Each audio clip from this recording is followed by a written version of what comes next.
here today with Hilla Shaviv. Her company is Gals Bio, and you were involved in a competition here at the HITLAB Innovators Summit. So tell me a little bit about how you got involved, how you got either qualified for or selected for the competition.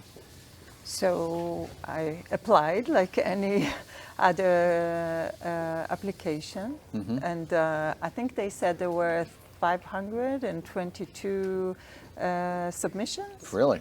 Yes, and we were 6 companies that were selected, and I was one of them.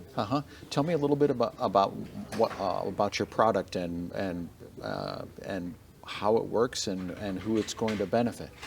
Okay, so our product is basically, it's called tulipon. Tulipon is what you get when it's a tampon and a tulip. Okay. It's a tulipon. Okay. So when I say tampon, you know where to use it and what for. Right. But it's a completely different device. We are revolutionizing the women's health arena. We actually call it a smart tampon. It's a new category in women's health where we are leveraging the vaginal cavity and the secretion not only to manage holistically the monthly bleeding, but also we can monitor and screen women's health from home at the accuracy of a lab. And that's the real innovation and real new message that we are bringing to the market. So you're maximizing the amount of data in. You have completely revolutionized something that has basically gone unchanged forever. Yes. That's pretty amazing. So was this your idea, or? Yes. So I'm a biomedical engineer. Okay. I studied in Caltech here in the state, and my second degree is from Tel Aviv University. And I'm the founder, the inventor, and the CEO of Gals Bio, and I'm actually a serial entrepreneur. It's my second company in the women's health arena. So what has been the reaction to your innovation? It's quite amazing. Like when women see it, most of them, they think that this is going to revolutionize their They get it, yeah, they like get right it. away. Yes, they would totally get it, because basically what we did, we took a menstrual cup, all the best attitude of menstrual cup and all the best attitude of a tampon, and we put them together and we added some new attributes that are not available today at all.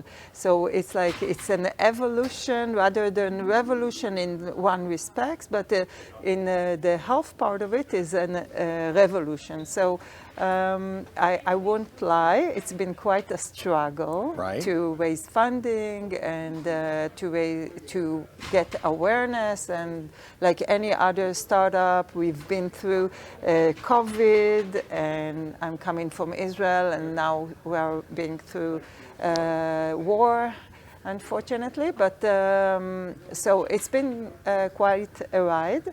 But seeing all the feedback from the market, and I know eventually this is going to revolutionize all the how women are women's health in so many different perspectives. So we have to keep going. Right. So I want to talk about this data component, because I'm intrigued by the science that's involved in that. How did you, first of all, how did you know that that was something that you needed to include with your innovation? And how does the data get from the woman to whoever needs to receive it? Okay, so it's a great question, because we started, the beginning, it was just another hygiene device. Right. I discovered about the menstrual cup in 2007, although it was invented in the end of the 1800s. People do not realize that this was invented before tampons. Tampon was invented in 1921 by a guy, Dr. Hess. And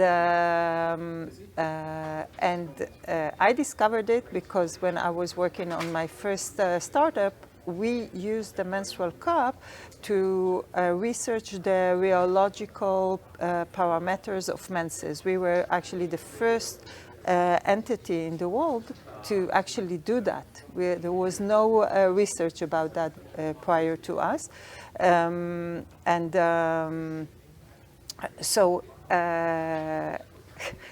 Sorry, I got confused. What was the question? It was really about the data, adding the data component. Yeah. And so it started as a hygiene device. Right. And with time, I realized that this is a monthly biopsy. Right. And by the way, the first time that menses was ever investigated for proteomics is 2012. So 12 years ago. And it wasn't because anyone cared about women's health. The FBI got to a murder scene and they saw blood on the carpet, and they asked the husband, where is your wife? And he said, I don't know, she's missing. Mm-hmm.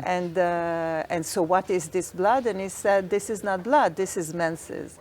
And that was the first time they realized that they don't know how to differentiate between blood and menses. So they started to do this investigation, and it turned out that there are 385 unique biomarkers within the menses that are not available in any other bodily liquid. And with Tulipon, where basically I can not only handle superiorly the monthly bleeding, right, but because we do not contain any absorbent material, I keep the liquid as a whole. Mm-hmm. And then I can do the analysis. And as for your question, how do I transfer it? Right. So some of the indication is simply taking a picture. So for example, our first two biomarkers is vaginal pH. And you take picture of the used device, and we have a scale, and the woman gets an immediate result at home. And the other biomarker that we have is menstrual amount.